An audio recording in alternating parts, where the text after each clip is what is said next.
दिव्यकायं भूषयामि विरतं आवाहयाम्यहं देवं सर्वकर्मफलप्रदात्मा वास्तुवलये नमः। भो चतुर्पञ्चाशत् वासुदेभ्यः नमः। सांगाः सपरिवाराः साविदाः पुष्टिकर्तारो वरदो भव मण्डलेषु प्रवक्ष्यामि मया भक्त्या निवेदितम् इदं नर्घ्यम् इदं पाद्यं देवोऽयं प्रतिगृह्यतां मा इति बल्यपरिजलं सृजेत। ऋतुबलं तस्मास्य द्रवतसरण्यतः प्रणं निवीरन्वादिप्रकृतिनः शीर्षे उद्रजतो अङ्कशं परिदतिग्रामणः सहोजादरिद्रतः स्वाहा पूजितं समर्पयामि। नमस्करोमि हाथ में पुष्प लेकर के प्रार्थना करेंगे। दुर्गे दुर्गा विनाशिनी भयहरी वाराही वरदायिनी गिरिसुता कुर्वन्तु नो मङ्गलम्। चम चम चम चन्द्रहासा चकित चहचरा चाचरी शुभ्रकेशा जम जम जम जगत माता जगत जनहिता योगिनी योग माया डम डम डम डाक रूपा डम्बर गरधरा डाका का प्रभागा। ओम वासवासाः परिणीताः संशयान् भूति जायमा शोभवदा मरियन्दः उर्वाची सुमत्रं इत्यादिकं हसिद्ध्या परिभूतरा सदा दिवस्वाइकोगुतं समर्पयामि नववितं कान्दियाभिं समर्पयामि त्वामानः। ओम सिन्दूरं समर्पयामि नानप्रमतम्यां समर्पयामि। ओम यं यं यं यक्षरूपं तस्तिवदनं भूमिकं पायमानं शङ्खं क्षेत्रपालं सदा क्षेत्रपालाय नमः। प्रार्थनापुरस्काराञ्जलिं समर्पयामि। बोले क्षेत्रपाल भगवान की जय। बलि प्रज्वाल्य सभी लोग मेरे साथ बोलेंगे मम सकुटुम्बस्य सपरिवारस्य आयुकर्ता क्षेमकर्ता शांतिकर्ता पुष्टिकर्ता निर्विघ्नकर्ता वरदो भव मण्डले संरक्षामि मया भक्त्या निवेदितम् इदं नर्घ्यम् इदं पाद्यं दीपोऽयं प्रतिगृह्यतां मा इति बलिपरिजलं सृजेत। प्रियतां नमः माता श्री ब्रह्माण्डमसोऽस्म्या सन्निर्माणयोगिनामा भुवना सन्तमनोरथा भूर्भुवः सकाय नमः। ईशानकोणे ग्रहवेदी ग्रहनवमकमण्डलेभ्यो पूजनं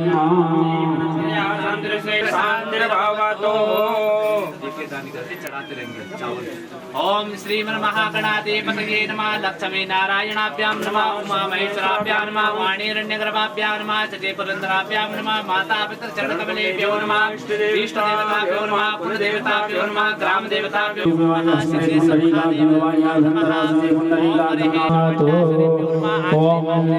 ब्रह्मणेभ्यो नमः। इष्टाय महते जानराज्याय इन्द्रसेन्द्रियाय इममुखे प्रमुखे प्रमसे विषये भूमि राजा सोमोऽस्माकं ब्राह्मणान् सदस्ते अधिकर्षिं स्वे देवादिमानस्येदं भूर्वसुबुधाय नमः बुधं पूजयामि। ओम बृहस्पति अधिराजोरहाग्निवद्भातिमन्तुपञ्जने गोचति तयच्छवसरस प्रजात सोमं प्रजापतिः ऋतेन सदेवं जीवं पानं शुक्रमेन वैश्यापो भवन्तु विदेशे यौरस्रवन्दनां भूर्वसखागया सचष्टया वृदागस्त्वां भूर्वसुन्दं पुष्टिवर्धनं पूर्वार्पणवन्दनान् प्रत्योर्मुक्षेमां प्रदाता भूर्वस्वः ईश्वराय त्र्यम्बकादि ईश्वरादि अधिदेवतान् पूजयामि। ओम अग्निदोतं पुरो ओम चतुष्षष्टि योगिनीदेवीभ्यो नमः। पूजयामि। भगवान के शिवगणों की पूजा आप लोग ओम श्री नमः। पूर्वद्वार सुदृढो सुदृढनाम दोर्भुजनम हरिदास्यै नमः। द्वादशे रक्तलक्षत्यै नमः। गंगायै नमः। यमुनायै नमः। सर्वोपचारार्थं पुष्पाणि समर्पयामि। ओम अग्निदेव पुरोहितं यज्ञसदेव मृत्युजं अवतारं रत्नधातमम्। ओम हरिः ओम द्वारकलशद्वै नमः। ओम गोदायै नमः। ओम कृष्णाय नमः। सर्वोपरियतो श्रेष्ठतमाय करुणाप्याय मग्नाय भागम्यामि। रुद्राय नमः। ऊर्ध्वदेव्यै नमः। अधोदेव्यै नमः। ओम वारुण्यै नमः। ओम वेण्यै नमः। सर्वोपचारार्थे गन्धाक्षपुष्पाणि समर्पयामि। ओम सन्नो देवी रविष्टय आपो भवन्तु गीतये सिन्धूरविस्रवन्वनः। विष्णु वर्णसराज्ञा दित्यानां मरुतां सदौ ब्रह्मा महामनसां भुवनज्वानां भूर्भो देवानां देवतां पदस्ताद। ओम सर्वेभ्यो देवेभ्यो नमः। किन्नरेभ्यो नमः। मण्डपसदृशं महाभुजं चित्रं सर्वविघ्नविनाशकं महामण्डपमत्यन्तो स्थापयामि। सुरार्चने सर्वोपचारादि गन्धाक्षपुष्पाणि समर्पयामि। सूर्यः स्वाहा ज्योतिर्वचः स्वाहा सूर्यो ज्योतिर्वचः स्वाहा। श्री गणेशाय नमः। श्री सरस्वती नमः। श्री सद्गुरु चरण कमलेभ्यो नमः। श्री मातृपितृचरण कमलेभ्यो नमः। श्री इष्टदेवताभ्यो नमः। नमः परमहंस स्वादित चरण कमल चिन्मकरंदाय भक्त जन मानस निवासाय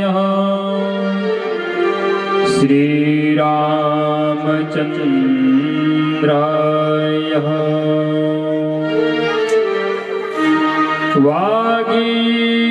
वागीसायस्य वदने लक्ष्मी यस्य च वक्षसि यस्यास्ते हृदये संवेद तं नरसिंहमहाभजे।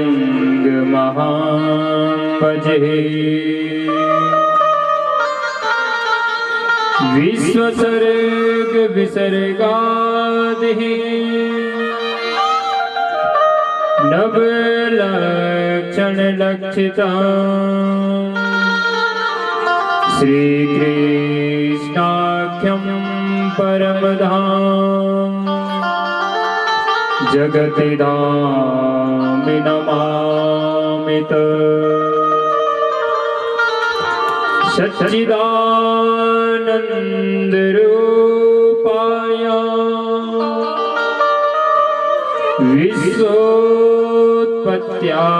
विश्वोत्पत्त्यादिहेतवे तापत्रय विनाशाय श्रीकृष्णाय वयं नमः। नारायणं नमस्कृत्य नरं चैव नरोत्तमं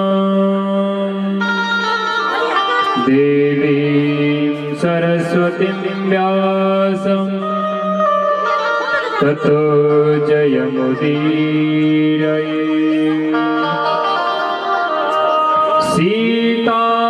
सीतानाथ समारंभा श्रीरामानंदार्य मध्यमा अस्मदाचार्य पर्यन्ता वंदे श्री गुरु परंपरा। कृष्णात्तदीय पद पंकज पंजरान्ते अध्येव मे विशतमान सराजहंसः प्राणाप्रयाण समये कपवाद पित्वे कंठावरोदन विदो स्मरणं कुतस्ते। वंदे मातर अंबिकां भगवते वाणी रमा सेविता कल्याणी कमनीय कल्पलतिका कैलासनाथ प्रिय वेदांता प्रतिपाद्यमान विभवा विद्यन् मनोरंजने श्रीचक्राचितरत्नपीठ निलया महाराजराजेश्वरी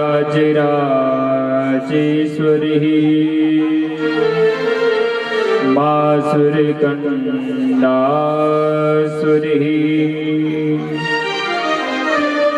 नवकुल नागाय विद्महे विश्वदन्ताय धीमहि तन्नो नागराज प्रचोदयात्। उत्तराखंड धाम को बारंबार प्रणाम, जहाँ गंगा यमुना वसे वदरी केदार धाम।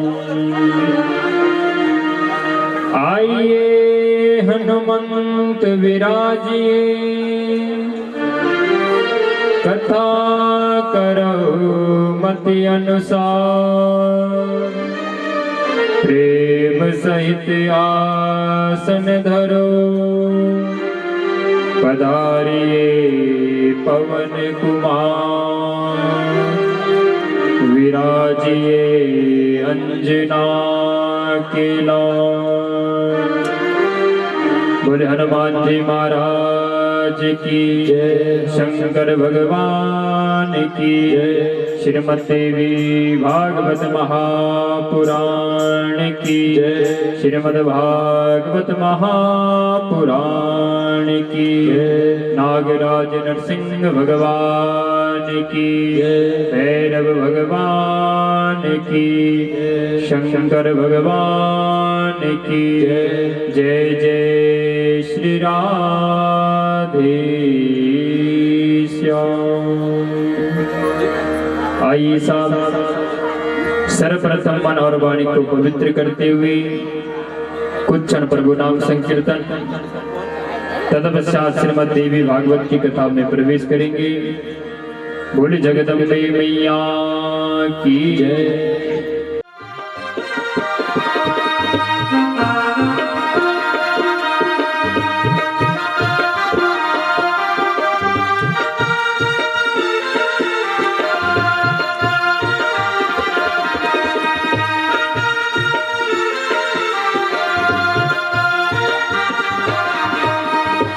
कोई काम दुनिया में मुश्किल नहीं है, कोई काम दुनिया में मुश्किल नहीं है, कोई काम दुनिया में मुश्किल नहीं है, कोई काम दुनिया में मुश्किल नहीं है। जो करते रहोगे यतन धीरे धीरे, जो करते रहोगे यतन धीरे धीरे, जो करते रहोगे यतन धीरे धीरे, जो करते रहोगे यतन धीरे धीरे।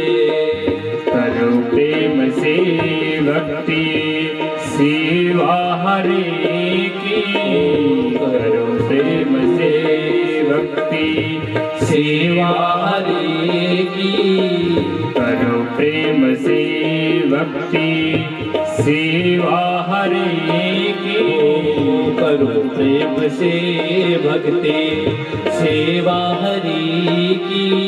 तो मिल जाएगा सजन धीरे धीरे, तो मिल जाएगा हरे भक्ति हीरे। जो करते रहोगे भजन धीरे धीरे, जो करते रहोगे हरे से सेवा, जो करते रहोगे भजन धीरे धीरे, जो करते रहोगे भजन धीरे धीरे तो मिल जाएगा वो सजन धीरे धीरे। ओ तो मिल जाएगा वो सजन धीरे धीरे।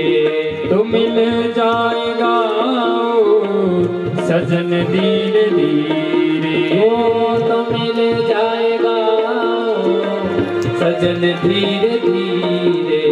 तो मिल जाएगा वो सजन धीरे धीरे। बोल कृष्णचंद्र भगवान की जय।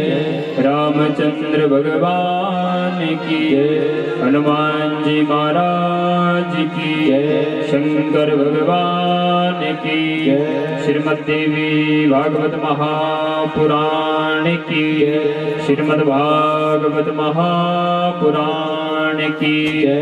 समस्त पितृदेवताओं की जय। भक्त वत्सल भगवान की जय। समस्त यजमान परिवारों की जय। सिद्ध देवता की जय।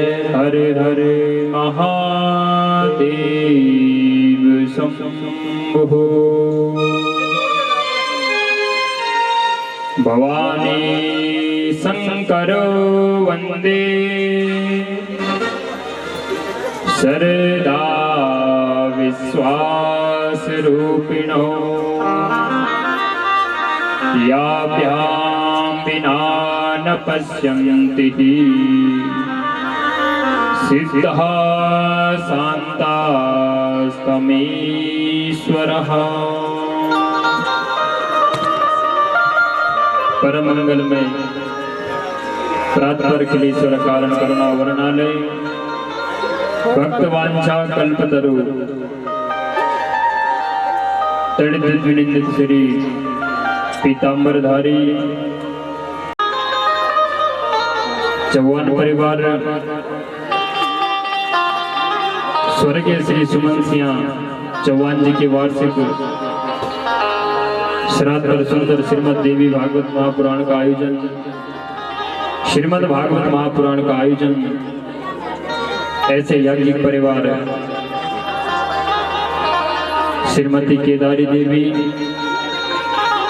श्रीमती प्रतिमा देवी, स्वर्गीय श्री सुमन सिंह चौहान जी, उनके ज्येष्ठ पुत्र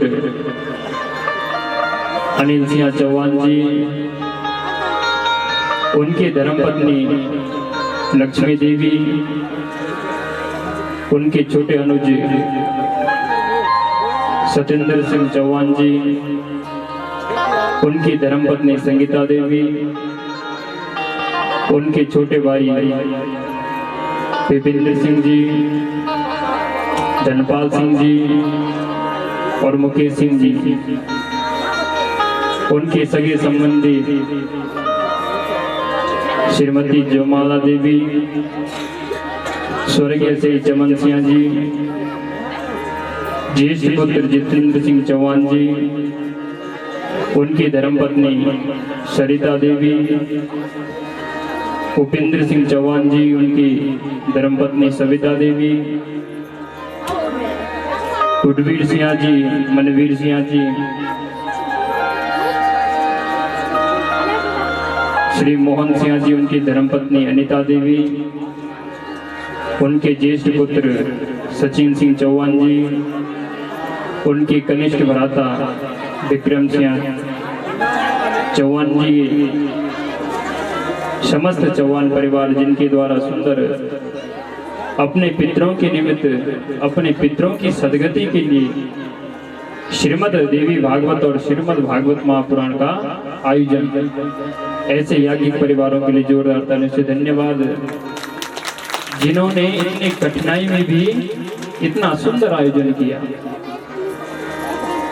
ये पूर्व जन्म के कर्म होते हैं साहब, क्योंकि पूर्व जन्म में उन्होंने कोई अच्छा कर्म किया होगा और तभी इन्हें मनुष्य जीवन मिला। और मनुष्य जीवन मिला तो केवल खाने पीने के लिए नहीं मिला। उन्होंने सोचा कि अरे जब मनुष्य जीवन मिला है तो इस मनुष्य जीवन में क्यों ना अपने पिता के निमित्त जो मेरे पिता नहीं कर पाए, जो मेरे दादा नहीं कर पाए, जो मेरे परदादा ने नहीं किया, वो हम करके दिखाएंगे। उन्होंने केवल संकल्प लिया और भगवान ने आज उनका संकल्प क्या किया, पूर्ण किया। और निरंतर भगवान की ये कथा प्रथम दिवस से बह रही है। और आज कौन सा दिवस है, कौन सा दिन है आज? हाँ, आज सबको पता है कि गुब्बारे लगे हैं, तो आज भगवान कृष्ण का जन्म होगा। आज 5वां दिन होगा। हाँ, तो आज इस यज्ञ का पंचम दिवस है। क्योंकि जो सुख के दिन होते हैं ना साहब, वो जल्दी से क्या हो जाते हैं, व्यतीत हो जाते हैं। और जब किसी व्यक्ति पर विपदा आती है तो एक क्षण बिताना बड़ा मुश्किल हो जाता है। तो कल हमने भगवान की सुंदर कथा को श्रवण किया। कल की कथा कहाँ पे विश्राम हुई थी, कहाँ पे हुई थी? अरे कौन कौन आ रखे थे कल कथा में? सभी आ रखे थे ना? हाँ, हाथ तो ऐसे करके खड़ा जैसे पता होगा कि हाँ। तो जब कथा में आती है तो याद रखना चाहिए कि कथा कहाँ से प्रारंभ होती है और कहाँ पर कथा विराम होती है। अरे आप दो पुराणों की कथा सुन रहे हैं, पहले देवी भागवत की कथा सुन रहे हैं, फिर श्रीमद् भागवत महापुराण की कथा सुन रहे हैं। अरे दोनों पुराणों में से एक अक्षर भी अपने जीवन में उतार लिया ना, तो हमारा क्या हो जाएगा, कल्याण हो जाएगा। और बिना हरि भजन का कल्याण नहीं हो सकता है। क्योंकि जब हम भगवान के सत्संग में जाएंगे तब हमें क्या होगा, विवेक होगा। और जब हमें विवेक होगा तब हम भगवान का क्या कर पाएंगे, भजन कर पाएंगे साहब। विनु सत्संग विवेक न होए, बिनु सत्संग विवेक न होए, बिनु सत्संग विवेक न होए, बिनु सत्संग विवेक न होए। राम कृपा बिनु सुलभ न सोए, राम कृपा बिनु सुलभ न सोए, राम कृपा बिनु सुलभ न सोए, राम कृपा बिनु सुलभ न सोए, राम कृपा बिनु सुलभ न सोए। तुलसीदास जी कह रहे हैं कि बिनु सत्संग विवेक न होई, राम कृपा बिनु सुलभ न सोई। अरे जब तक आप भगवान की कथाओं में नहीं जाओगे, जब तक आप भगवान का भजन नहीं करेंगे, तब तक हमारा कल्याण होने वाला नहीं है साहब। जब हम भगवान की कथा में जाएंगे और कथा को श्रवण करेंगे, तब हमारा क्या होगा, कल्याण होगा। और ये मनुष्य जीवन है ना, बड़ी मुश्किल से मिलता है। बड़ी भाग मानुष तन पावह, सुर दुर्लभ सब ग्रंथ गावह। का बड़े भाग्य से मनुष्य जीवन मिलता है। और अगर मनुष्य जीवन में केवल भगवान का भजन नहीं किया तो क्या है ये मनुष्य जीवन, जैसा मुर्दा है सा। क्योंकि जब इस शरीर से प्राण निकल जाता है तो ये शरीर क्या हो जाता है, धरती में गिर जाता है। ना बोल पाता है, ना सुन पाता है, ना चल पाता है। उसी प्रकार से अगर हमने जीते जी भगवान का भजन नहीं किया तो जीते जी ये शरीर क्या है, मुर्दा है सा। इसलिए जहाँ पर भगवान की कथा होती है ना, वहां पर दौड़े दौड़े जाना चाहिए। और ये नहीं देखना चाहिए कि हमें निमंत्रण है या नहीं है, क्योंकि जो भगवान की कथा है ना, उसका कोई निमंत्रण नहीं होता है। अरे जो भगवान का रसिक होता है, भगवान का भावुक होता है, वो दौड़े दौड़े भगवान की कथा में क्या करता है, दौड़े दौड़े जाता है साहब। तो कल हमने भगवान की कथा को श्रवण किया। कल राजा परीक्षित जी को 7 दिन में मरने का क्या लग गया था, श्राप लग गया था। कीर्तिलंघित मर्यादा तक्षका सप्तमे हनि। राजा श्रृंगी ने कहा, जिस राजा ने ऐसा पाप किया है उसकी 7 दिन में क्या हो जाएगी? मृत्यु हो जाएगी। और हमारी भी 7 दिन में ही मृत्यु होनी है। हमारे लिए कोई 8वां दिन नहीं बना है, हमने भी 7 ही दिन के अंदर मरना है। राजा परीक्षित जी को श्राप लगा। उनके जो पुत्र थे जन्मे जी, उन्हें सोचा, अरे पिताजी की मुक्ति कैसी होगी, पिताजी की सदगति कैसी होगी। तब उन्होंने वेद व्यास जी से कहा, अरे प्रभु हमें ऐसी कथा श्रवण कराइए जिस कथा को श्रवण करने से हमारे पिताजी की क्या हो जाए? सदगति हो जाए। तब वेद व्यास जी ने कहा, जन्मे जी मैं तुम्हें देवी भागवत की कथा को श्रवण कराता हूँ। अरे जिस देवी की भागवत से धर्म अर्थ काम और मोक्ष की क्या होती है? प्राप्ति होती है। तब वेद व्यास जी ने जन्मे जी को देवी भागवत की कथा सुनाई। अष्टादश पुराणानां मध्ये सर्वोत्तमं परम् देवी भागवतं नाम धर्म कामार्थ मोक्षदम्। कार्य जन्मे जी तुम चिंता ना करो। अरे जो ये देवी भागवत की कथा है ना, उसको सुनकर तुम्हारे पिताजी की क्या हो जाएगी? सदगति हो जाएगी। उन्होंने सुनकर देवी भागवत का आयोजन किया। और देवी भागवत के आयोजन करने से जो उनके पिताजी थे, कौन? परीक्षित जी, उनकी क्या हो गई? सदगति हो गई। कहा, महाराज मनुष्य इस संसार से क्या होता है? खाली आता है और खाली हाथ ही जाता है। इस संसार में अन्न कमाता है, धन कमाता है, वैभव कमाता है, पर संग में उसका कुछ नहीं जाता है साथ। अरे साथ में क्या जाता है? तो देवी भागवत कह रही है कि दान पुण्यादिकम राजा कर्तो महति सर्वतः धर्मेणा हन्यते व्याधि तेनायो शाश्वतम भवे। इस सृष्टि की उत्पत्ति कैसी हुई? अरे हम इस सृष्टि में आए तो किस प्रकार से आए? अरे हमें मनुष्य कहते हैं तो क्यों कहते हैं? तो कहा महाराज, सबसे पहले इस धरती पर चारों तरफ क्या था? जल ही जल था। और जब चारों तरफ जल ही जल था तो इस जल को कहते हैं नीर कहते हैं। और यानी जल से भगवान नारायण क्या हुए? प्रकट हुए। इसीलिए भगवान का नाम क्या है? नारायण है। जब भगवान नारायण की उत्पत्ति हुई, भगवान ने सोचा, अरे मैं अकेला हूँ, इस सृष्टि की उत्पत्ति कैसे हो? तब भगवान नारायण की नाभि कमल से कौन हुए? ब्रह्म जी उत्पन्न हुए।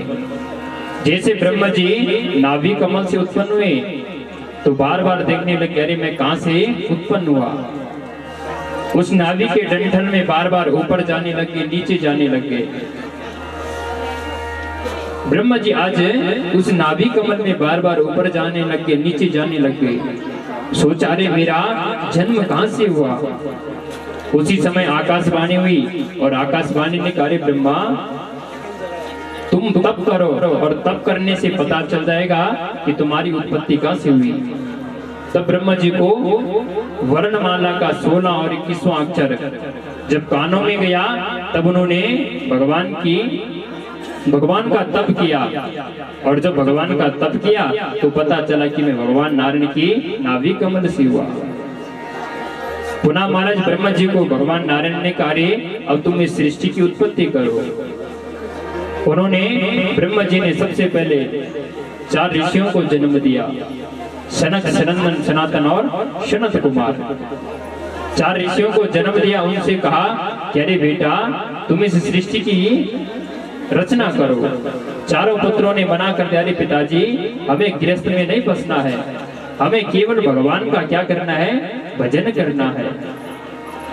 और जब उन्होंने भगवान का भजन किया, अपने घर को छूट दिया, पुनः महाराज क्रोध आया, बिरकुटी से भगवान शंकर प्रकट हुए।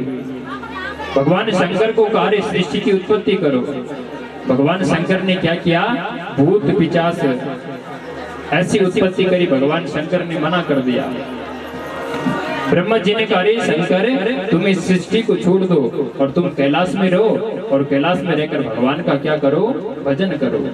पुनः महाराज मानस पुत्रों को जन्म दिया, 10 पुत्रों को जन्म दिया। उनमें से 9 पुत्रों का विवाह किया। उन्होंने सृष्टि की उत्पत्ति करी। भृगु, वशिष्ठ, च्यवन, आत्रि, इन्होंने इस सृष्टि की क्या करी, उत्पत्ति करी।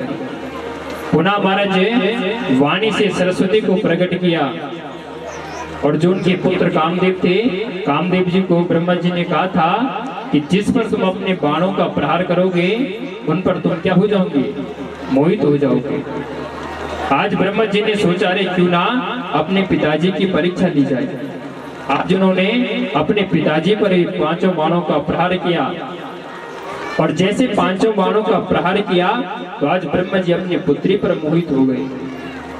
जैसे पुत्री पर मोहित हुए, पुत्रों ने कहा, पिताजी आप क्या कर रहे हो।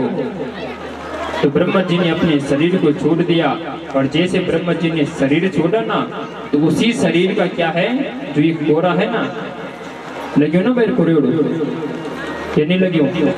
हाँ, तो जब ब्रह्मा जी ने अपने शरीर छोड़ा ना, तो उसी शरीर से ये कोरा बना। पुनः ब्रह्मा जी ने जन्म लिया, और जब ब्रह्मा जी प्रकट हुए, तो ब्रह्मा जी के 5 मुख थे। एक मुख से ब्रह्मा जी ने क्या किया, झूठ बोला, और जब झूठ बोला तो भगवान शंकर ने अपने त्रिशूल से उनके शर को अलग कर दिया। फिर उनके 4 मुख बचे। फिर महाराज ब्रह्मा जी ने अपने दाएं हाथ से मनु और बाएं हाथ से शतरूपा को प्रकट किया, और जैसे उन्होंने अपने शरीर से 2 पुत्रों को जन्म दिया, तो उन्हीं मनु और शतरूपा की 3 कन्याएं हुई और 2 पुत्र हुए। मनस्तु शतरूपायां तिस्रः कन्याश्च जज्ञिरे आकोतिर्देवहूतिस्यः प्रसूतिरिति सप्तमः। कहा कि उनके 3 पुत्र हुई, आकुति, दिवति और प्रसूति। 2 पुत्र हुए, प्रियव्रत और उत्तानपाद। और जो सबसे बड़ी आकुति थी, उनसे भगवान यज्ञ नारायण हुए, और यज्ञ नारायण का विवाह दक्षिणा के साथ किया। क्योंकि जब हम यज्ञ करते हैं ना, अपने घर में कोई पूजा करते हैं, करूंगा कि नहीं करूंगा, जब अपना घर में कोई पूजा पाठ करो, तब पंडित जी ने कह दिया बदला मत दक्षिणा देना ना, तो तब वो यज्ञ के होंदो पूर्ण होंदो। क्योंकि यज्ञ की पत्नी कौन है, दक्षिणा है साहब। काम महाराज जो प्रसूति थी, काम महाराज जो आकुति और देवती थी, उसका विवाह करदम जी के साथ हुआ। करदम जी की 9 कन्याएं हुई, उन्हीं 9 कन्याओं का विवाह ब्रह्मा जी के पुत्रों के साथ हुआ। उन्हीं के घर में भगवान कपिल ने जन्म लिया। पुनः महाराज जो छोटी पुत्री थी प्रसूति, उनकी 16 कन्याएं हुई। 13 कन्याओं का विवाह धर्म के साथ हुआ। स्वाहा नाम की जो कन्या थी, उसका विवाह अग्नि के साथ हुआ। क्योंकि अग्नि की पत्नी कौन है, स्वाहा। जब हम हवन करते हैं तो क्या कहते हैं, स्वाहा करते हैं ना। हाँ, तो अग्नि की पत्नी कौन है, स्वाहा। जो स्वधा नाम की कन्या है, उसका विवाह हुआ पितरों के साथ। जब पितरों को तर्पण देते हैं तो क्या करते हैं, तस्मै स्वधाः तस्मै स्वधाः। तो पितरों की पत्नी कौन है, स्वधा। सबसे छोटी जो पुत्री थी सती, उसका विवाह किसके साथ हुआ, भगवान शंकर के साथ हुआ। काम महाराज जो सती थी ना, उसने अपने पिता की यज्ञ में अपना शरीर को छोड़ दिया था। और जब उसने अपने पिता की यज्ञ में शरीर छोड़ा, तो उसके घर में कोई संतान नहीं हुई। शौनकादि ऋषियों ने पूछा, अरे गुरुदेव, ऐसा क्या हो गया था जो माँ सती ने अपने पिता के यज्ञ में अपने शरीर को छोड़ दिया था। इस प्रकार का प्रसंग आया। फिर कहा कि अरे शौनकादि ऋषियों, इस प्रसंग को मैं तुम्हें आगे श्रवण कराऊंगा कि सती ने अपने पिता के यज्ञ में शरीर क्यों त्यागा। कहा महाराज, जो ये माँ भगवती है ना, उन्होंने भगवान शंकर को गौरी प्रदान किया और भगवान शंकर को कहा इस सृष्टि का श्रृंगार करो। भगवान विष्णु को लक्ष्मी प्रदान करे और कहा कि तुम इस सृष्टि का क्या करो, पालन करो। ब्रह्मा जी को 9वां मंत्र दिया और कहा कि इस मंत्र का जाप करो, तब तुम सृष्टि का क्या करो, उत्पत्ति करो। सूर्य जी कहते हैं शौनकादि ऋषियों, भगवान शंकर और भगवान विष्णु एक ही है, उनमें कोई भेद नहीं है। क्योंकि हमने भगवान को छलिया रूप में देखा तो भगवान कृष्ण बनकर आए, हमने भगवान को मर्यादा में देखा तो भगवान राम बनकर आए। यो हरे शिवा साक्षात् या शिवा स्वयं हरे एतर्यो भेदमातिष्ठन्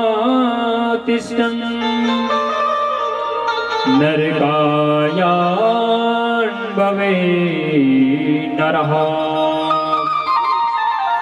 सूर्य करें शौनकादि ऋषियों, जो भगवान शंकर और भगवान विष्णु में भेद करता है ना, वो नरक में जाता है।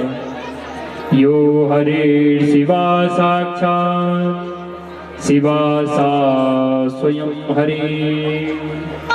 कहा शिव ही हरि है और हरि ही भगवान शंकर है। ऐसा नहीं कि अरे हम भगवान शंकर के भक्त हैं तो भगवान विष्णु की पूजा क्यों करें। अरे हम भगवान विष्णु के भक्त हैं तो भगवान शंकर की पूजा क्यों करें। अरे भगवान शंकर और भगवान विष्णु एक ही है। क्योंकि जिस प्रकार से माँ भगवती क्या है, एक है, और हम माँ को अनेक रूपों में देखते हैं। कोई माँ को भद्रकाली में देखता, कोई सुरकुंडा में देखता, कोई राजराजेश्वरी दिखता है, कोई चंद्रवदनी दिखता है ना। सब माँ को अलग अलग भाव में देखते हैं। अरे 6 प्रकार से एक माँ जी का 6 बेटा हुए और माँ जी का सबों प्रति क्या एक प्रकार को प्रेम था। चाहे माँ के लिए वो बेटा अंधा है, चाहे लंगड़ा है, चाहे काना है, माँ के लिए उन पुत्रों के लिए क्या है, प्रेम एक है, पर सबका नाम क्या है, अलग अलग है। किसी का नाम क्या है, दिनेश है, किसी का नाम महेश है, किसी का नाम सुरेश है, किसी का नाम राजेश है ना। नाम अलग है पर प्रेम सबके लिए एक प्रति है। उसी प्रकार से माँ भगवती एक है, पर हम माँ को अलग अलग रूप में देखते हैं। कोई सुरकुंडा देखता है, कोई चंद्रवदनी देखता है, कोई राजराजेश्वरी दिखता, कोई दक्षिण काली दिखता है। माँ भगवती के 3 स्वरूप है, महाकाली, महालक्ष्मी और महासरस्वती। और तीनों स्वरूप माँ भगवती हमें क्या करती है, प्रदान करती है। साहब लक्ष्मी स्वरूप में हमारे पास धन में रहती है, सरस्वती स्वरूप में क्या करती है, हमारी वाणी में रहती है। जो हम मुख से बोल रहे हैं, कौन बोल रहा है, सरस्वती तो बोल रही है। इस प्रकार से कहा कि भगवान शंकर और भगवान विष्णु एक ही है, उनमें भेद नहीं करना चाहिए। और जो इन भगवानों में भेद करता है वो कहाँ जाता है, नरक में जाता है। हाँ, यानी कि हमारो सिद्ध देवता तो भगवान नरसिंह की पूजा किए करो। अरे भगवान एक ही है, पर हम उनको अलग अलग रूप में देखते हैं साहब। इस प्रकार से सूर्य कहते हैं शौनकादि ऋषियों, इस प्रकार से भगवान सूर्य कहते शौनकादि ऋषियों, इस प्रकार से भगवान का स्वरूप का वर्णन बताया। फिर कहा जो भगवान माँ भगवती का 9वां मंत्र है, ओम ऐं ह्रीं क्लीं चामुंडे विच्चे नमः। कहा महाराज एक दिन वन में एक राजा घूम रहा था, और घूम रहा था तो मुख से बोल नहीं सकता था।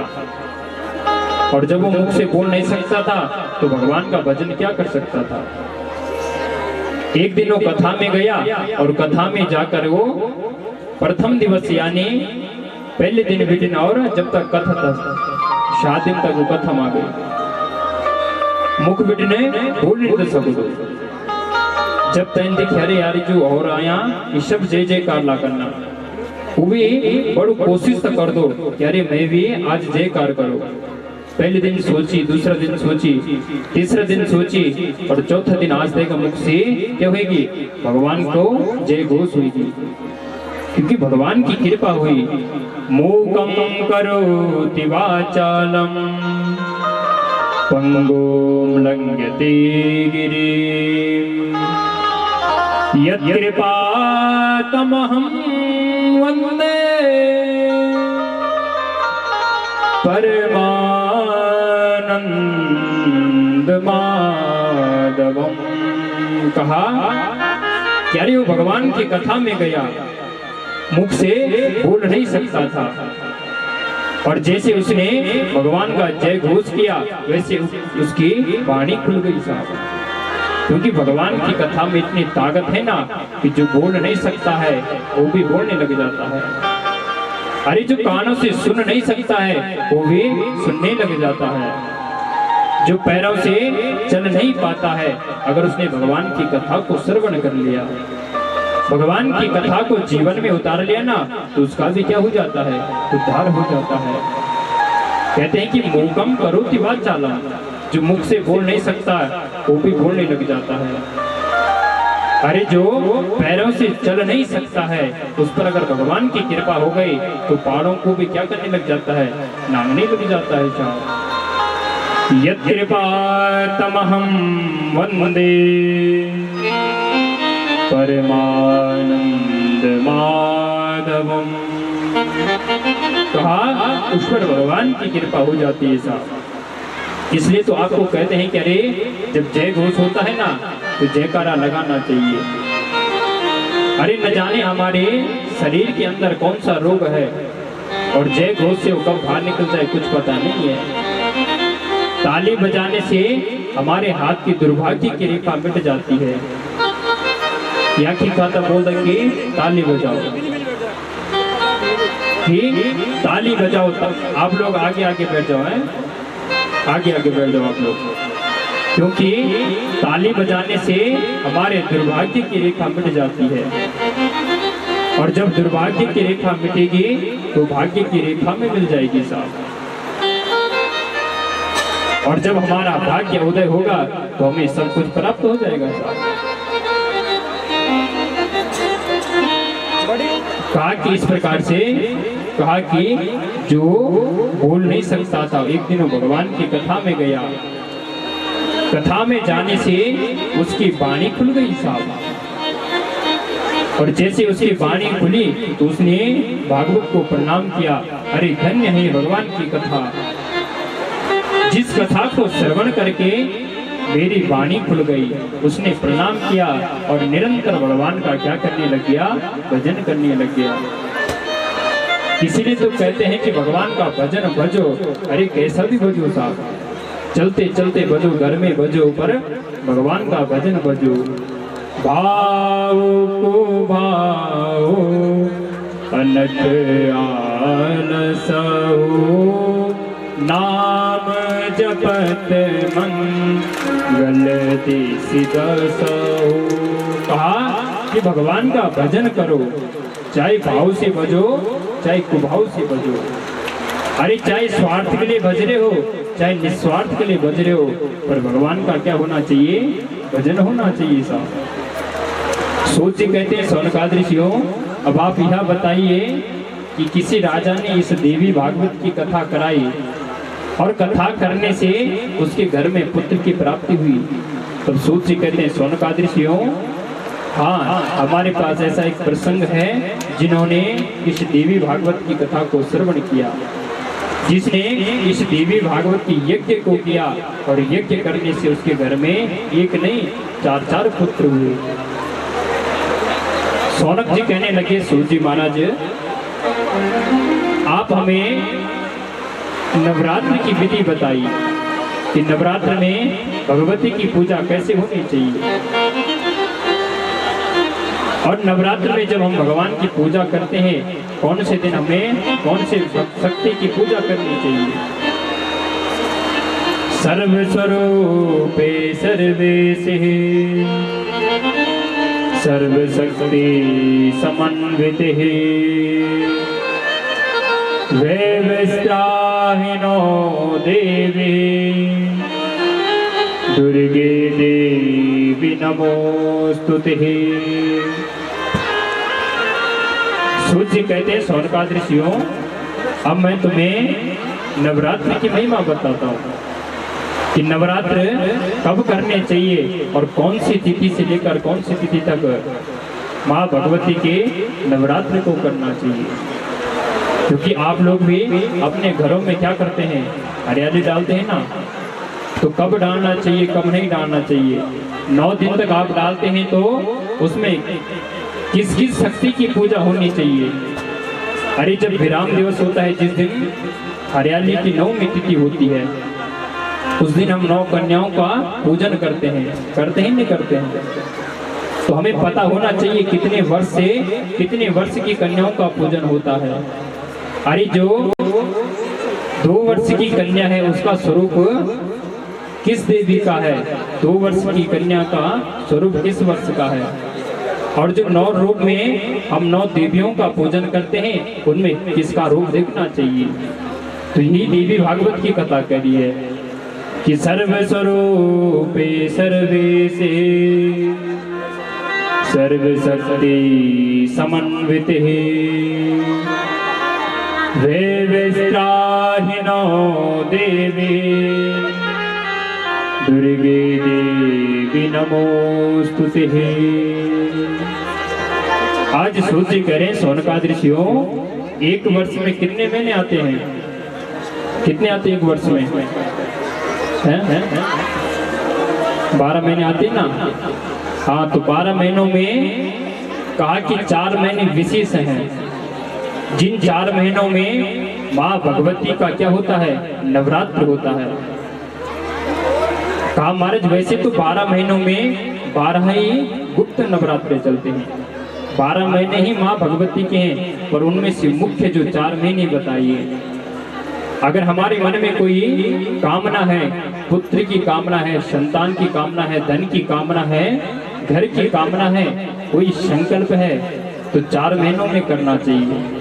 सबसे पहले बताया चैत्र का, दूसरा आषाढ़, तीसरा अश्विन और चौथा माघ का महीना बताया। कहा कि 4 महीने विशेष हैं और हम लोग 2 महीने को क्या करते हैं? ज्यादा विशेष मानते हैं। मान दे नहीं मानदा? 2 महीना हरियाई डाल दे नहीं डालदा? चैत्र का महीना और असुजग महीना डाल देना। हाँ, तो कहते हैं कि 4 महीने विशेष हैं, चैत्र, आषाढ़, अश्विन और माघ का महीना। कहा महाराज इन 4 महीनों में भगवती की पूजन होना चाहिए। शुक्ल प्रतिपदा से लेकर और शुक्ल पक्ष की 9वीं तिथि तक। इस प्रकार से 4 महीने बताइए। अब कहा महाराज जी की प्रथम दिवस से 9 दिन तक देवी का पूजन करना चाहिए। उनमें 9 दिन में 9 शक्तियों का पूजन करना चाहिए। प्रथमं शैलपुत्रे च द्वितीयं ब्रह्मचारिणीः। कहा प्रथम दिवस शैलपुत्री का पूजन करना चाहिए, दूसरे दिन ब्रह्मचारिणी का पूजन करना चाहिए। इस प्रकार से कहा कि 9 दिन में 9 शक्तियों का पूजन करना चाहिए। कहा महाराज इस प्रकार से कहा, फिर कहा अरे प्रभु आप यह बताइए कि जब 9 दिन में इन 9 शक्तियों का पूजन करते हैं, उसके बाद हम 9 कन्याओं का क्या करते हैं? पूजन करते हैं। तो कितने वर्ष की कन्या होनी चाहिए? आप लोग भी जब नवरात्रों में पूजन करते होंगे, जब अपना घर में हरियाई डाल दो ना, डाल दो ही नहीं डाल दा?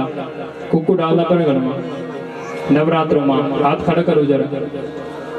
हाँ, तो कत्ते वर्ष से लेकर कत्ते वर्ष तक की लड़कियों को पूजन चेंज करो।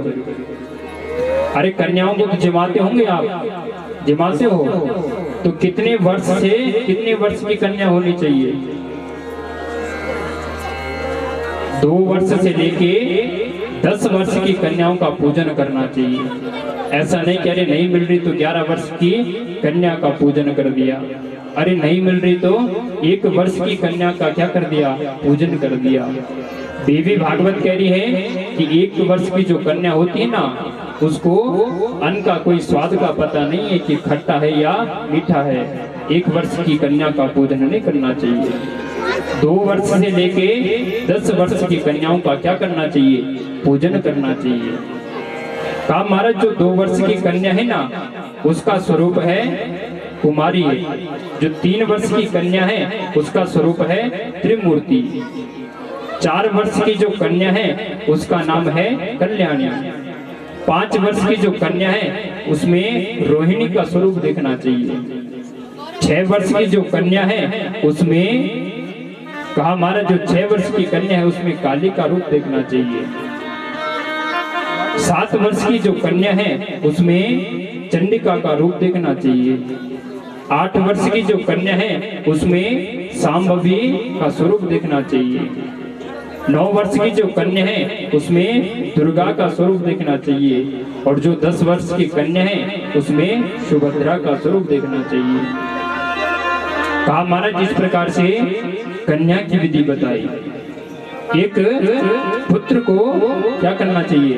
भैरव के स्वरूप उसका पूजन करना चाहिए। उसकी आयु भी 2 वर्ष से लेकर 10 वर्ष की होनी चाहिए। फिर कहा महाराज किस वर्ण की होनी चाहिए? कहा कि हो सके तो ब्राह्मण वर्ण की होनी चाहिए, नहीं मिले तो क्षत्रिय वर्ण का पूजन करना चाहिए। फिर कहा महाराज कन्या कैसे होनी चाहिए? तो देवी भागवत की कथा करी है कि जो 9 कन्या होती है ना, वो खंडित नहीं होनी चाहिए। खंडित का मतलब समझते हो आप? साफ सुथरी होनी चाहिए। अरे जिस प्रकार से माँ भगवती की मूर्ति कैसी होती है? कैसी होती है? स्वच्छ होती है, पवित्र होती है, अंगों से कहीं से विहीन नहीं होती है। उसी प्रकार से 9 कन्याओं का क्या करना चाहिए? पूजन करना चाहिए। कहा महाराज जो 9 कन्या होती है ना, आंख से टेढ़ी नहीं होनी चाहिए। यदि नीचे नहीं मिलता तिरछी आंख हवाई को भी पूजन करी। देवी भागवत कह रही है ये भी अपराध है। किसी खंडित कन्या का पूजन नहीं करना चाहिए। जो पैर से चल नहीं सकती, हाथ से खा नहीं सकती, उस कन्याओं का पूजन नहीं करना चाहिए। देवी भागवत की कथा करी है, कहा कि खंडित कन्याओं का पूजन नहीं करना चाहिए। पुनः कहा महाराज ऐसा कोई राजा था जिसने देवी भागवत की कथा कराई और कथा करने से घर में संतान की प्राप्त हुई। तो सूत जी कहते हैं शौनकादृशियों, अब हम तुम्हें सुंदर प्रसंग को श्रवण कराते हैं। कहा महाराज जो दशरथ राजा थे ना, उनकी 3 पत्नियां थी ना राजा दशरथ की 3 पत्नियां थी। कौन कौन थी? कथा में ध्यान दीजिए साहब, क्योंकि आजकल इस संसार में हर व्यक्ति क्या है? दुखी है। कोई तन दुखी, कोई मन दुखी, धन बिन रहत उदास, थोड़े थोड़े सब दुखी, सुखी राम के दास। आज संसार में हर व्यक्ति दुखी है। कोई तन से दुखी है, कोई मन से दुखी है, कोई अपने शरीर से परेशान है। अरे इस शरीर में अनेक रोग लग गए। कोई अपने मन से दुखी है, अरे पड़ोसी गए तक कुछ नहीं तक कमाओ, और आज खूब कमाना नहीं। क्योंकि कलयुग है साहब। इस कलयुग में व्यक्ति को अपना दुख नहीं दिखता है, दूसरों का क्या दिखता है? सुख दिखता है। कलयुग में व्यक्ति अपने दुख से उतना दुखी नहीं है जितना दूसरों के सुख से क्या है? दुखी है साहब। राजा दशरथ जी को कहा कि अरे तुम श्रीमद् देवी भागवत की कथा कराओ। माँ भगवती का अम्बा यज्ञ कराओ और यज्ञ करने से तुम्हारे घर में संतान की प्राप्ति हो जाएगी। आज महाराज राजा दशरथ ने यज्ञ कराया और जब यज्ञ किया तो यज्ञ की पूर्णवाती के दिन, जिस दिन पूर्णावती थी, साक्षात भगवान अग्नि नारायण क्या हुए, प्रकट हुए। और जैसे ही भगवान अग्नि नारायण प्रकट हुए ना, तो अग्नि नारायण भगवान ने आज जो यज्ञ की खीर बची थी राजा दशरथ को दी और राजा दशरथ जी से कहा कि अपनी तीनों पत्नियों को खिला देना, और जब तुम अपने पत्नियों को खिलाओगे तो अवश्य तुम्हारे घर में संतान की प्राप्ति होगी साहब। आज महाराज राजा दशरथ जी ने क्या किया, यज्ञ किया, अम्बा यज्ञ किया, और यज्ञ करने से उनके घर में एक नहीं 3 पुत्रों की प्राप्ति हुई साहब। कहा महाराज आज जो सबसे बड़ी रानी थी कौशल्या, दूसरी थी कैकेयी, और जो सबसे छोटी थी वो सुमित्रा थी। आज तीनों गर्भवती हुई और समय आने पर तीनों के गर्भ से पुत्रों का क्या हुआ, जन्म हुआ। और भगवान कृष्ण का जन्म कब हुआ, कौन सी तिथि को हुआ था? हाँ, कुछ पता नहीं। और भगवान राम का जन्म कब हुआ? अपुर जन्म तो सब को पता क्या है। हाँ, तय दिन मेरे जन्मदिन हुई, तय दिन मैं क्या करना, केक ले। और जीते जी ही क्या कर रहे हैं, अपने नाम में चाकू चला रहे हैं, है ना। पहले होने तक केक नहीं तो होने ना। हाँ, अभी केक नहीं, कि जीते जी अपने नाम पर क्या हो रहा है, जीते जी अपने नाम के ऊपर ही क्या कर रहे हैं, चाकू चला रहे हैं। जीते जी ही मोमबत्ती को क्या कर रहे हैं, बुझा रहे हैं। अरे पहले दीपक को तब बुझाते थे जब उस व्यक्ति की क्या हो जाती थी, मृत्यु हो जाती थी। जो उसका क्रिया करता था उसके निमित्त उस दीपक को क्या करता था, बुझाता था। और आज हम क्या कर रहे हैं, जीते जी ही केक पर फूंक मार रहे हैं और मोमबत्ती को बुझा रहे हैं। अरे भगवान राम का जन्म कब हुआ, 9वीं तिथि मधुमास पुनीता। 9वीं तिथि मधुमास पुनीता। 9वीं तिथि मधुमास पुनीता। 9वीं तिथि मधुमास पुनीता। 9वीं तिथि मधुमास पुनीता। 9वीं तिथि मधुमास पुनीता। 9वीं तिथि मधुमास पुनीता। 9वीं तिथि मधुमास पुनीता। शुक्ल पक्ष अभिजित हरि पीता। शुक्ल पक्ष अभिजित हरि पीता। शुक्ल पक्ष अभिजित हरि पीता।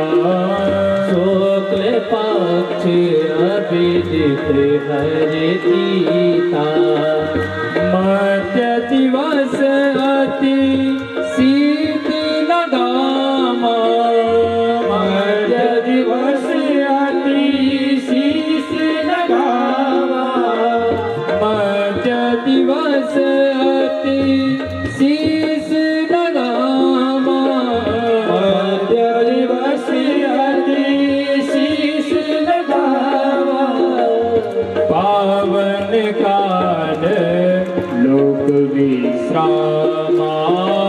पावन काल लोक विश्रामा।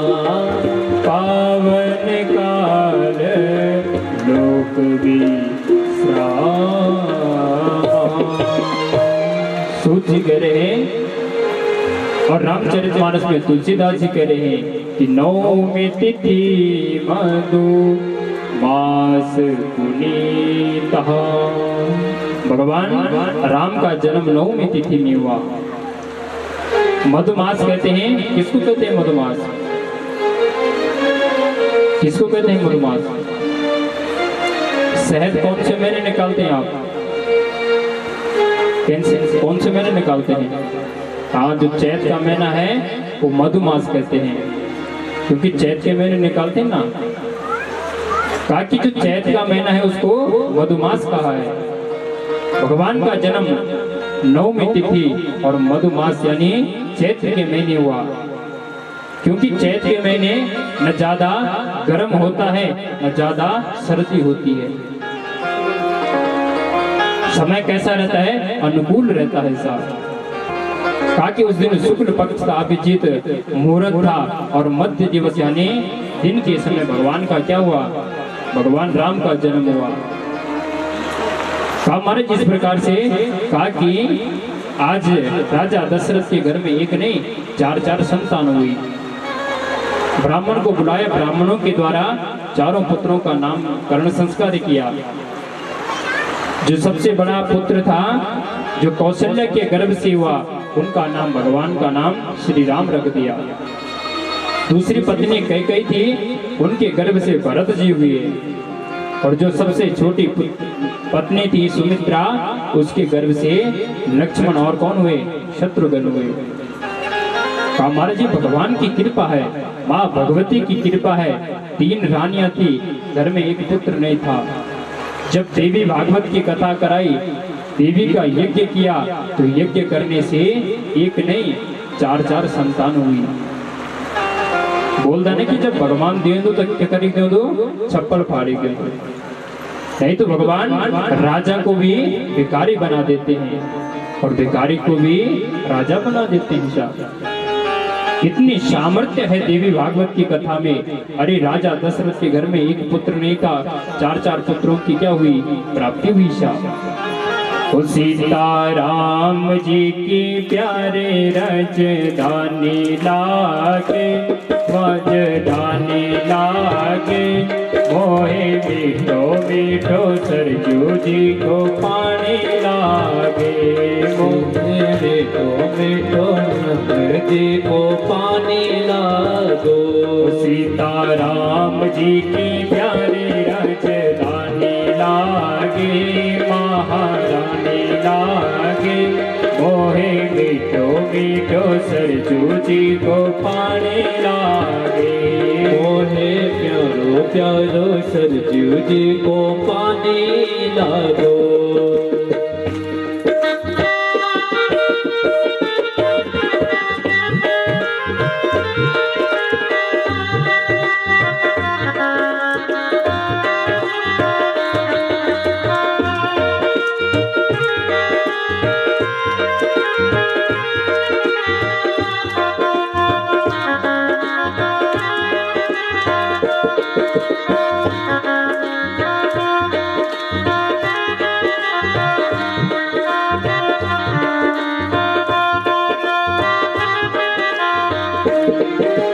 धन्य कौशल्या धन्य कैकेयी धन्य सुमित्रा मैया, धन्य सुमित्रा मैया, धन्य भूप दशरथ जी की आंगन खेलत चारों भैया, खेलत चारों भैया, खेलत चारों भैया, मीठी जोत रसीले प्रभु वाणी लागे, मीठी वाणी लागे, मोहे मीठो मीठो सरजू जी को पानी लागे, मोहे मीठो मीठो सरजू जी को पानी लागो, मोहे मीठो मीठो सरजू जी को पानी लागे, मोहे मीठो मीठो सरजू जी को पानी लागो, मोहे मीठो मीठो सरजू जी को पानी लागो।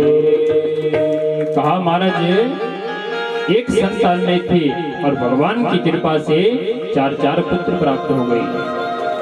धन्य कौशल्या धन्य कैकेयी धन्य सुमित्रा मैया, धन्य भूप दशरथ जी के आंगन खेलत चारों भैया, हाँ खेलत चारों भैया, मीठी तोतली रसीली। जब घर में कोई संतान नहीं तो घर कैसा लगता है, जैसा शमशान है साहब। और जब घर में छोटे छोटे बच्चे होते ना, जब उनकी तोतली वाणी को सुनो तो घर क्या हो जाता है, बड़ा सुंदर हो जाता है। राजा दशरथ बड़े परेशान थे, अरे घर में एक संतान नहीं है। आज 4 पुत्र हुए, चारों दशरथ जी की आंगन में खेल रहे हैं। आज दशरथ जी बड़े धन्य हो गए, अरे भगवती की प्रेरणा से, भगवती की यज्ञ से आज मुझे 4 संतान की प्राप्ति हो गई साहब। कहा महाराज धीरे धीरे चारों भाई बड़े हुए। जो सबसे बड़े राम जी थे उनका विवाह जनक की पुत्री सीता के साथ हुआ। उन्हीं की छोटी बहन उर्मिला थी, उसका विवाह लक्ष्मण जी के साथ हुआ। कहा महाराज शत्रुघ्न और जो भरत जी थे उनका भी विवाह हुआ। धीरे धीरे वो बड़े हुए। एक दिन महाराज भगवान को क्या करना था, भगवान आज दशरथ जी ने सोचा, अरे अब बेटों का विवाह हो गया, अब हमारे संतान बड़े हो गए, अरे अब लगता है कि इस राज्य को अपने पुत्र को दे देता हूँ और स्वयं भगवान का भजन करके भगवान के चरणों को प्राप्त हो जाऊंगा। आज राजा दशरथ जी ने अपनी सभा को कहा, अयोध्या नगरी को कहा कि अरे कल भगवान राम का क्या है, राज्य अभिषेक है। सभी नागरिकों को कहा, अरे इस अयोध्या में खूब तैयारी करो। आज महाराज उन्होंने अयोध्या में तैयारी करी। कल भगवान का क्या होना था, राज्य अभिषेक होना था। और जब कैकेयी का विवाह हुआ तो कैकेयी ने कहा कि मैं आपसे 2 वरदान मांगूंगी और कभी भी मांग सकती हूँ, तो उस वरदान का कोई दिन नहीं होगा। आज कैकेयी को लगा कि अरे आज वरदान मांगने का ठीक समय आ गया। कल भगवान का क्या होना था, राज्य अभिषेक होना था। आज रात्रि में कैकेयी आज दशरथ जी के पास गई और दशरथ जी से कहा कि अरे राजा, आज तक मेरा विवाह हुआ है, संतान की प्राप्ति हो गई, अभी तक मैंने आपसे कुछ नहीं मांगा। अरे मैं आपसे मांगना चाहती हूँ, केवल 2 वर मांगना चाहती हूँ। कहा क्या मांगना चाहती हो? कहा कि केवल 2 वर मांगना चाहती हूँ। राजा दशरथ जी ने कहा कि अरे आप कहो ना, मैं आपको अवश्य वरदान दूंगी। कहा कि अरे मना नहीं होना चाहिए। तो कहा कि अरे मैंने तो विवाह के समय आपको कहा था कि जब आप 2 वरदान मांगोगे उसमें चाहे कुछ भी हो मैं आपको क्या कर दूंगा, प्रदान कर दूंगा। कहा भगवान का कल राज्य अभिषेक होना था। आज मां कैकेयी दशरथ जी के भवन में गई। दशरथ जी से कहा कि अरे जो मेरे 2 वरदान है ना, पहला वरदान है कि जो मेरा पुत्र भरत है वो राज्य का अधिकारी बने, उसको राजा बनाया जाए। दूसरा मेरा वरदान है कि जो ये राम है ना, उसको 14 वर्ष का क्या मिले, वनवास मिले। आज दशरथ जी ने सोचा, अरे मैं तो राम के बिना जी नहीं सकता हूँ, बिना राम को देखे मैं अपना समय नहीं गुजार सकता हूँ, और राम आज मेरे से 14 वर्ष दूर रहेंगे तो कैसे रहूंगा। वरदान तो दे दिए। आज प्रातः काल हुई, आज दशरथ जी बड़े रुदन करने लगे। दशरथ जी ने सोचा, अरे मैं कैसे राम से वियोग करूं, अरे एक दिन तो मेरे से रहा नहीं गया और 14 वर्ष कैसे रहूंगा मैं। दशरथ जी बड़े विलाप करने लगे साहब। दशरथ जी ने कहा, अरे देवी सब कुछ मांगो पर राम को मेरे से मत मांगो। अरे राम को मेरे से दूर मत करो तुम। अरे आपने 2 वरदान मांगे थे, देने को कहा था, तो आज वही वरदान मैं मांग रही हूँ। कहाँ भगवान का कल अभिषेक होना था और कहाँ आज भगवान 14 वर्ष के लिए वनवास हो गए थे साहब। और तब हम वर्षों की सोचते हैं कि अरे जब वो समय आएगा तब हम वैसा करेंगे। सोचता है नहीं सोचता, अरे जब वो महीना हो लो तब तय में हम भगवान को क्या करना, भजन करना, कथा करना। अरे कहाँ भगवान का कल क्या होना था, राज्य अभिषेक होना था। रात्रि में कैकेयी ने वरदान मांगा। भगवान ने सिंहासन पर बैठना था और सिंहासन के बदले भगवान 14 वर्ष के लिए वन में चले गए। इधर कार्य पुत्र भरत तो सिंहासन पर बैठ, भरत ने मना किया। भरत ने कहा, भाई अरे पिता, तो जब आप ही घर में नहीं रहेंगे तो मैं घर में क्यों रहूंगी। आज सीता भी भगवान के साथ जाने लगे। लक्ष्मण जी सोचने लगे, अरे भाई आप वन में जा रहे हो तो मुझे भी आपके साथ जाना है भाई। अरे भाई आपके बिना मैं एक पल नहीं रह सकता हूँ।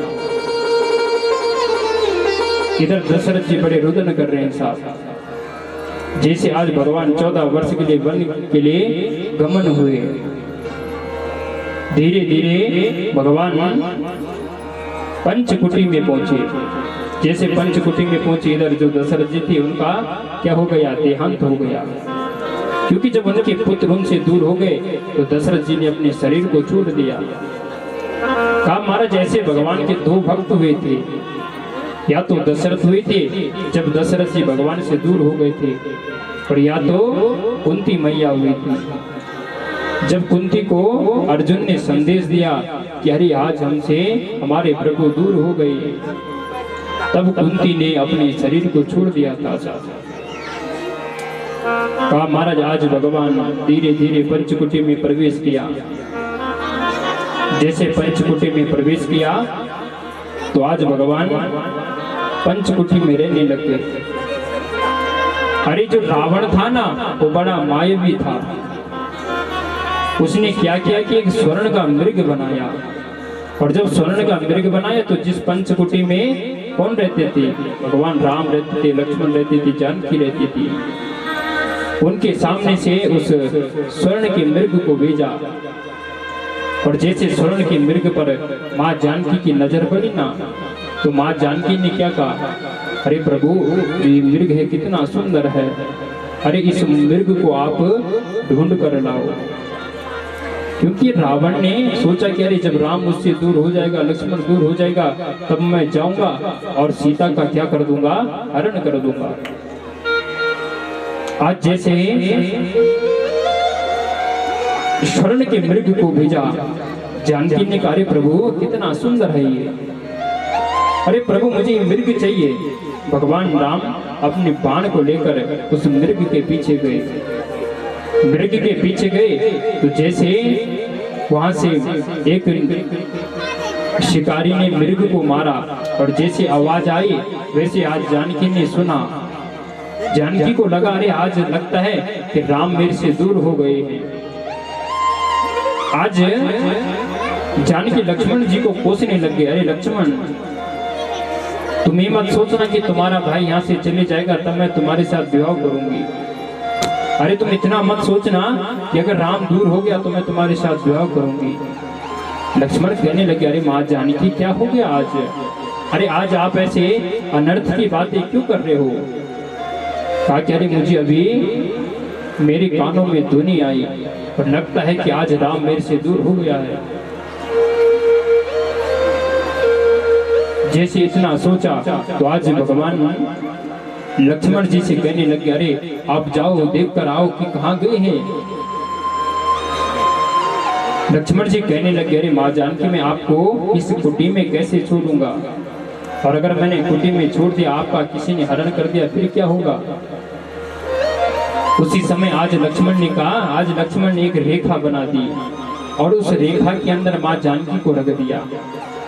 कहा कि अरे माँ इस रेखा से बाहर मत आना, अगर इस रेखा से बाहर आओगे ना तो तुम्हें क्या होगा, कष्ट होगा, और अगर इस रेखा के अंदर रहोगे तुम्हें कोई कष्ट नहीं होगा साहब। आज लक्ष्मण जी जैसे भगवान राम को ढूंढने के लिए चले गए, इधर आज रावण ब्राह्मण के वेश में आया। ब्राह्मण के वेश में आया तो भिक्षा मांगने लग गया। जब भिक्षा मांगने लग गया तो माँ जानकी कहने लगी, अरे तुम कौन हो, ब्राह्मण के वेश में आई हो। फिर आज जानकी से पूछने लगे, अरे देवी तुम कौन हो। तो कहने लगे, अरे मैं तो जनक की पुत्री हूँ। अरे आपने सुना होगा राजा दशरथ का नाम, जो उनका श्रेष्ठ पुत्र है ना श्री राम, उन्हीं की मैं अर्धांगिनी हूँ। अरे उनको 14 वर्ष का वनवास मिल गया था, इसीलिए मैं आज उनके साथ वन में आई हूँ। और जैसे मैं वन में आई और आज राम और लक्ष्मण जैसे उस मृग के पीछे गए, उसी समय महाराज इधर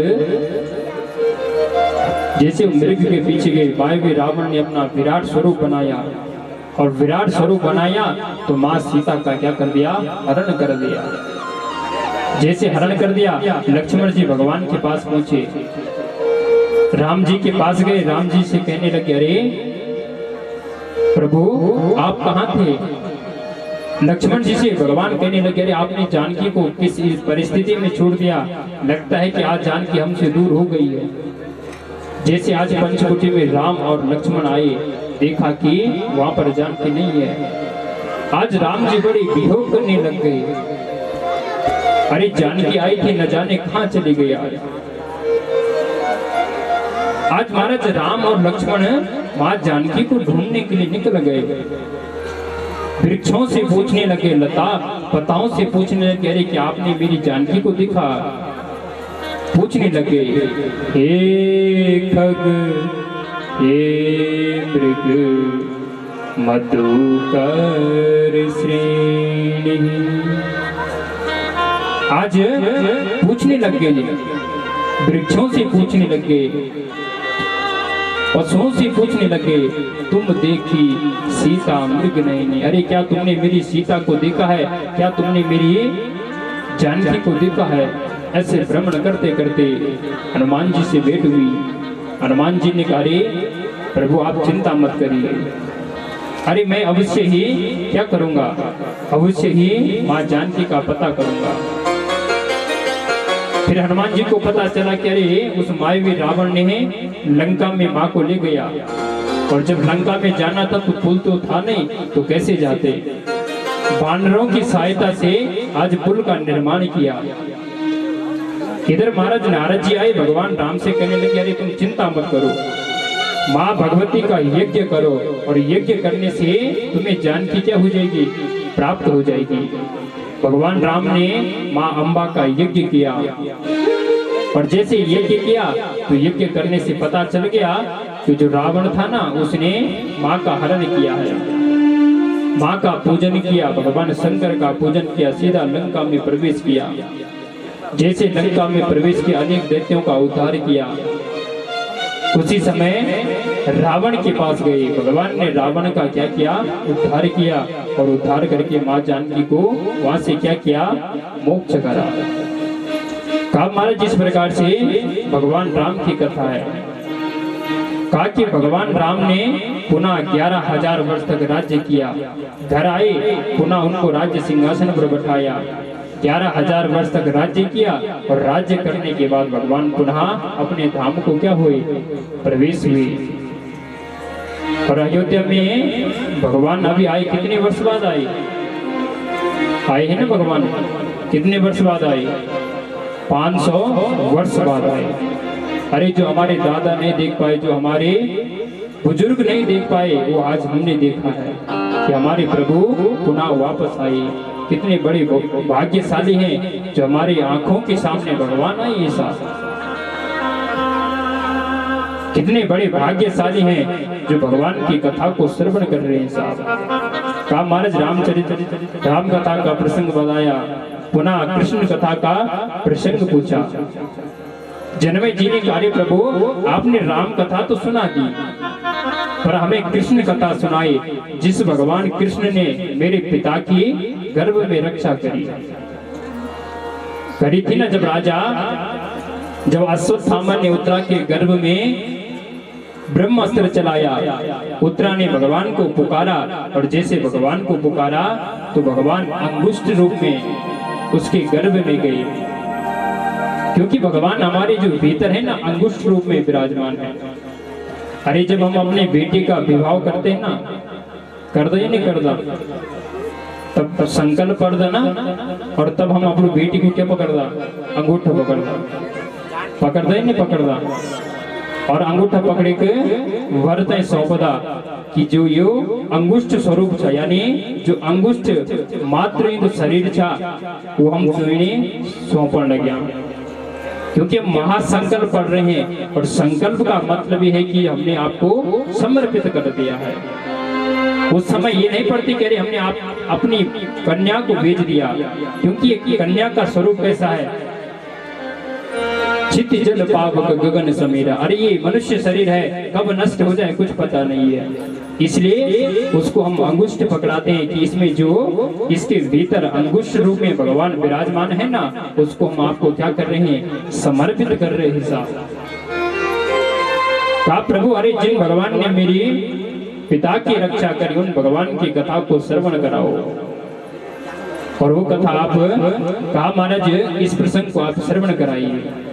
पुनः महाराज उन्होंने सूत जी कहते हैं सौनकादि ऋषियों, एक वसुदेव जी थे और उनके मित्र थे कंस। कंस की चचेरी बहन थी कौन, देवकी। उसने सोचा अरे मेरी बहन अब विवाह की योग्य हो गई तो अब इसका विवाह किया जाए। सोचा अरे ऐसा वर ढूंढूंगा जो इसके लायक हो। स्मरण आया अरे जो मेरा मित्र है ना कौन, वसुदेव, उसी के साथ में इसका विवाह कर दूंगा। आज कंस ने अपनी बहन देवकी का विवाह वसुदेव जी के साथ किया। जैसे आज विदाई का समय आया, आज उसने सोचा अरे मैंने अपने बहन का विवाह तो कर लिया, क्यों ना अपनी बहन को छोड़ कर आऊं। जैसे रथ पर बैठने लग गया उसी समय आकाशवाणी हुई। आकाशवाणी ने कहा जिस बहन को तो आज विवाह कर रहा है, जिस बहन को आज विदा कर रहा है ना, उसी का अष्टम जो गर्भ होगा वो तेरा काल होगा।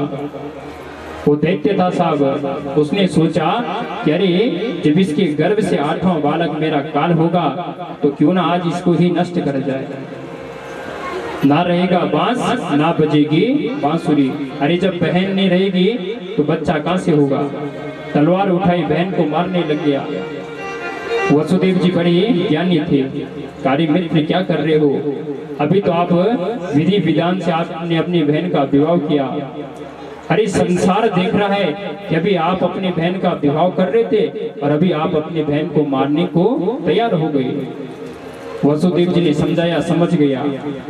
कहा कि जो इसकी संतान होगी ना प्रत्येक दिन मैं आपको सौंपूंगा और जो 8वां गर्भ होगा वो भी मैं आपको प्रदान करूंगा प्रभु। इस प्रकार से समझाया। आज महाराज जैसे उसके गर्भ में प्रथम बालक आया, आज वसुदेव जी ने उठाया और कंस को दे दिया।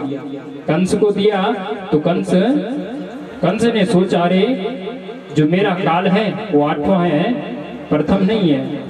उसने वापस दे दिया और पुनः वसुदेव जी अपने घर में आ गए। इधर महाराज नारद जी गए और नारद जी ने कहा कि अरे तुम चिंता क्यों करते हो, अरे प्रथम ही 8वां हो सकता है और 8वां भी प्रथम हो सकता है। इस प्रकार से कहा तो आज कंस ने महाराज पुनः 6 बालकों को मारा। 7वां बालक के गर्भ में रोमहर्षण यानी भगवान बलराम आए। बलराम जी आए उनको रोहिणी के गर्भ में स्थापित किया। जो भगवान कृष्ण आए और सोचा आज भगवान कृष्ण आज चतुर्भुज रूप में आए कि तमद्भुतं बालकमम्बुजे क्षणं चतुर्भुजं शङ्खगदायुधायुधं श्रीवत्स्य लक्ष्मं कलशोऽपिकौस्तुभं पीताम्बरं सान्द्रपयोधसौभगम्।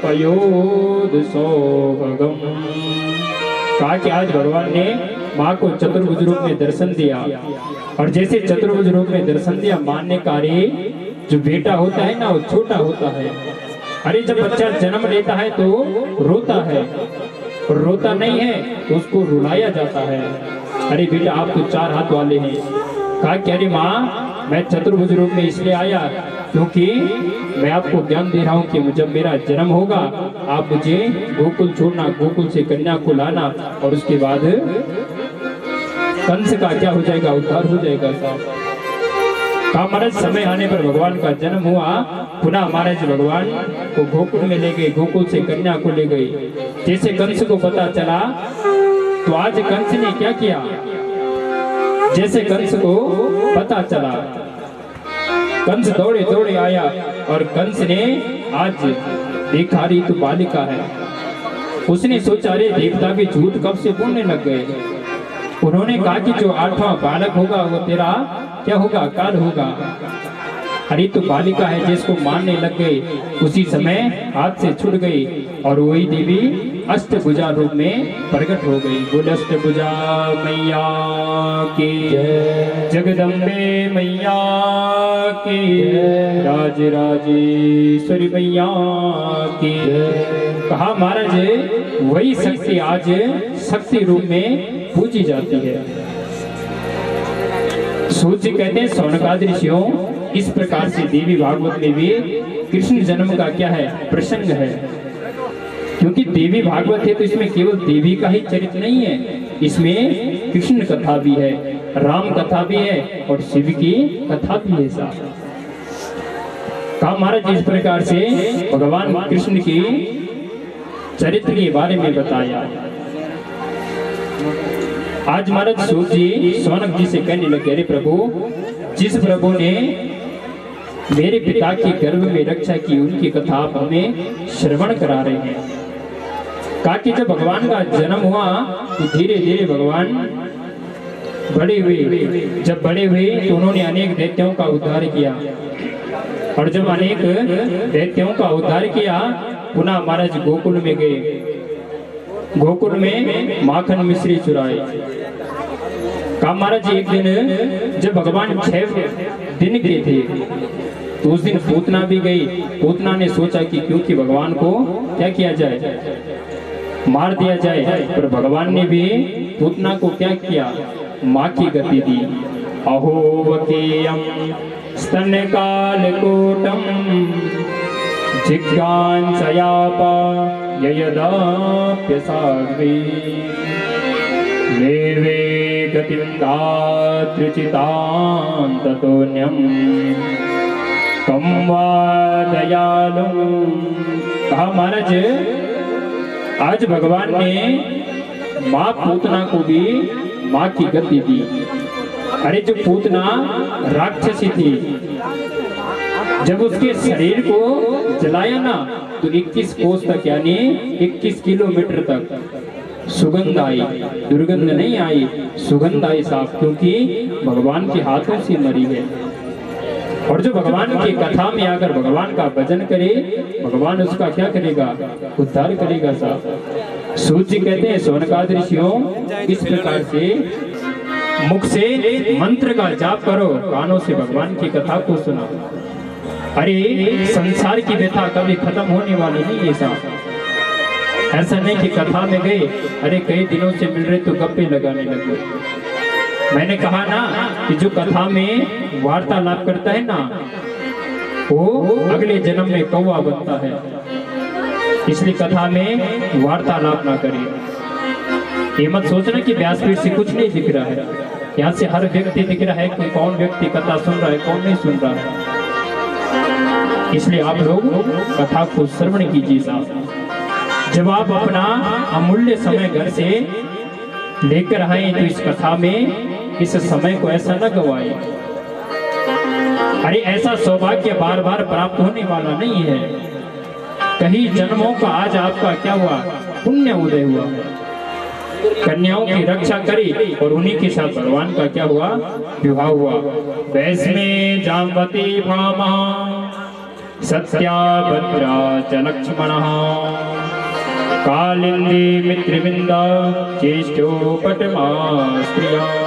कहा कि भगवान की 8 पटरानियां थी, रुक्मणी, जाम्बती, सत्यभामा, कालिंदी, मित्रविंदा, नागनजिती, भद्रा और लक्ष्मणा। भौमासुर यानी भूमि का पुत्र भौमासुर था शिक्षा लेने। अनेक भवनों में गए, भगवान वहाँ अनेक क्रिया कर रहे हैं, किसी को ज्ञान दे रहे हैं, किसी को कथा सुना रहे हैं।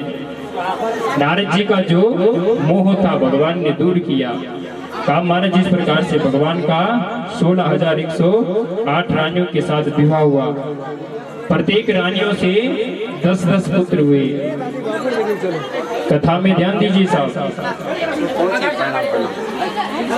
कहा महाराज 16,108 रानियां थी, प्रत्येक रानियों से 10-10 पुत्र हुए। तो कितने पुत्र हुए? 1,61,080 पुत्र। 16,100 रानियों से एक क्या हुई? पुत्री हुई। तो कितनी हुई? 16,108 कन्या हुई यानी बालिका, और 1,61,080 क्या हुए? पुत्र हुए।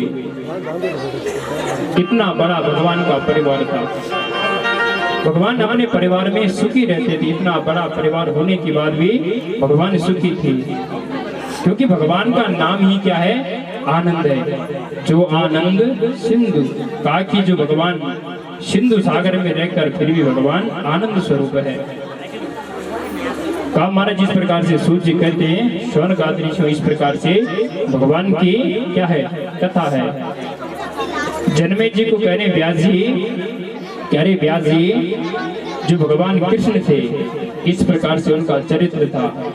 अंत में भगवान का जो परिवार था उसका नाश, एक संत का अपमान किया, एक ब्राह्मण का अपमान किया, और ब्राह्मण का अपमान करने से ही उसका क्या हुआ? परिवार का नाश हुआ। एक दिन महाराज उन्हीं के भगवान के पौत्रों ने क्या किया? सोचा कि अरे आज ब्राह्मण की परीक्षा ली जाए। वंदना की अरे चलो देखो दे कि तक अभ्यास जाए क्योंकि परीक्षा ली जाता। कह रहे जब हम हमारे घर में कोई ब्राह्मण आता है ना तो हम परीक्षा कैसे लेते हैं? चलो भाई आज जन्म पत्र दिखाऊंगा, चाहे ब्याई हंगा पंडित जी ने दिखाए। बोला अरे आज छोटा पंडित जी आए हैं क्योंकि जन्म पत्र देकर। माता दुर्गा भवानी जय जय माँ, माता दुर्गा भवानी जय जय माँ।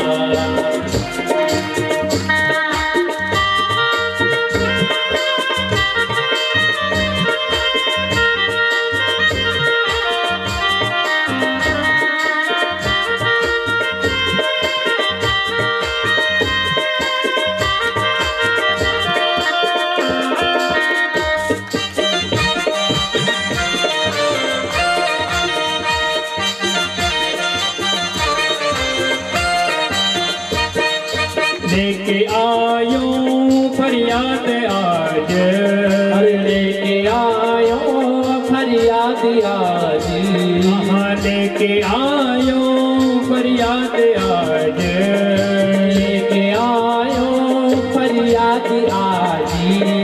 रख ले माँ तू लाज मेरे, रख ले माँ तू मेरी लाज, हाँ रख ले लाज मेरी, रख दे माँ तू लाज मेरी। माता है हो माता है माता सूर्यकंड सोरी जय जय माँ, माता सूर्यकंड सोरी जय जय माँ, माता दुर्गा भवानी जय जय माँ, माता दुर्गा भवानी जय जय माँ। की सेवा करते हुए प्रेम भाव से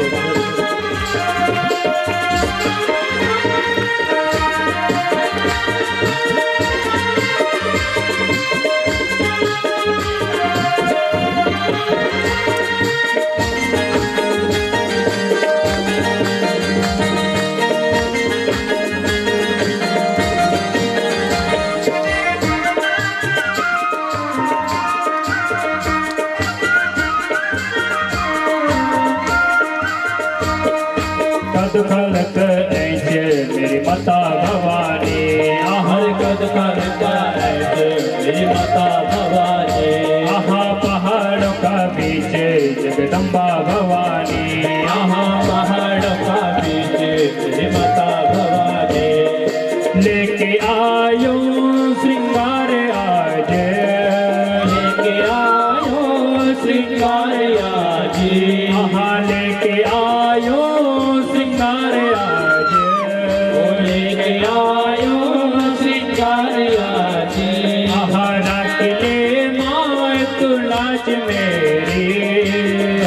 रे माँ तू मेरे लाजे, कहाँ रख ले माँ तू मेरे लाजे, रख ले माँ तू मेरे लाजे। हे माता हो माता, हे माता दुर्गा रसोड़ी जय जय, हे माता दुर्गा भवानी जय जय माँ, माता दुर्गा भवानी जय जय माँ।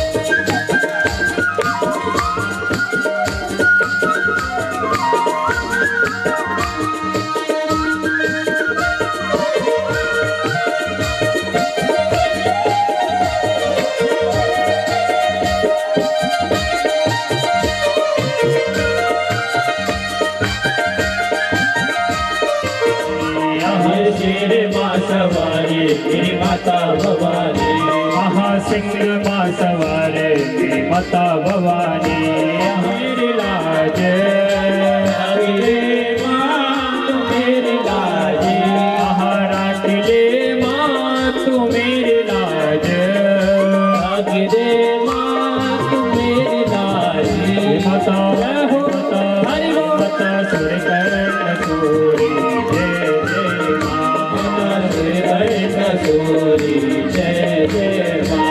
माता दुर्गा भवानी जय जय माँ, माता दुर्गा भवानी जय माँ। माता दुर्गा सूरी जय जय माँ, माता दुर्गा सूरी जय जय माँ।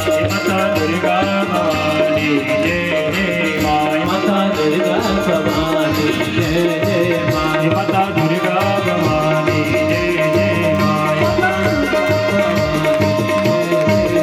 माता दुर्गा